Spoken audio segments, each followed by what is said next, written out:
and I had an experience when I was trying to shoot a movie in the beginning of 2020, right before the pandemic hit.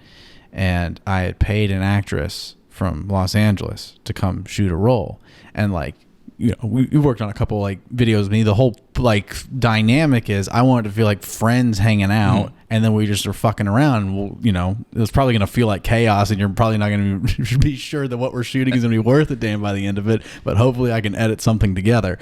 And it was a little more formal than that. Like I did have like my friend Jeff being the director of photography and had like lights and camera, all that covered. And he had some assistants, you know, Josh was helping him out, and, love Josh. Yeah. Josh Kane, shout out to Josh Kane, and, Michael, my friend Michael was on the podcast, who was doing sound. So like we had a little crew. But my whole thing was like, you know, I'm friends with all these dudes and the other actors that were coming in for these little scenes. Like I'm all friends with all them, and I knew she was a stranger coming out of there. And so like I did everything I could to try to like create that openness and like friendship vibe for her. And she was so resistant to it and like repulsed by it. And so like in like 4 days, it just got worse of me like trying so hard to be like, what can I do to make this enjoyable for you? To like make this a fun experience. And I just couldn't do it. Like me trying made it worse. And then me bringing attention to the fact that I'm trying and failing made it even worse.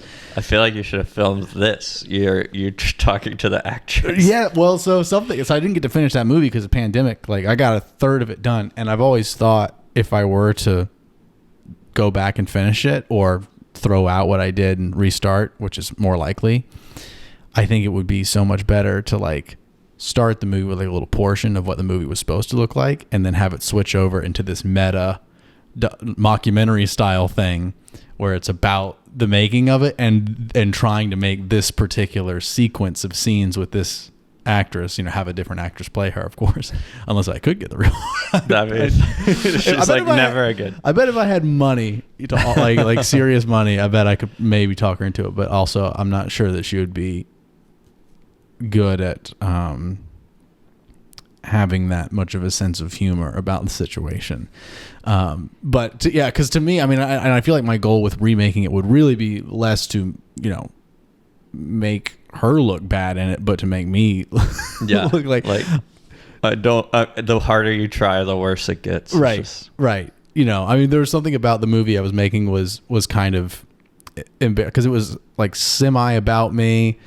And then, of course, you know, I'm doing all these different roles in terms of directing and being the script writer and also the main actor in it. But I've also like hired this actress and we're doing these romantic scenes. There's just so much to like make fun of myself with it and like rip myself apart. I was like, this would be a much more entertaining version of this thing if I did it that way.